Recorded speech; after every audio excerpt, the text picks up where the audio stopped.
আমি পারলাম না তোমাকে আগলে রাখতে। তুমি তো আগলে রাখতে চেয়েছিলে, কিন্তু ওরা তো। আমাকে মাফ করে দাও। মাফ করে দাও মানে? 4টা বছর পরে সে এখন তুমি মাফ চাচ্ছ? হাল ছেড়ে দিচ্ছ? তো আমি আর কি করবো, আমাকে একটু বলবা?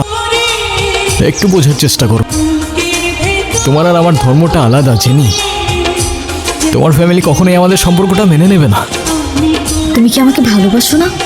আরে দুনিয়ার সবাই মেনে না নিলে যদি আমার প্রতি তোমার ভালোবাসাটা কমে যায় না, তাহলে থাকো, আমি চললাম। কোথায় যাচ্ছ?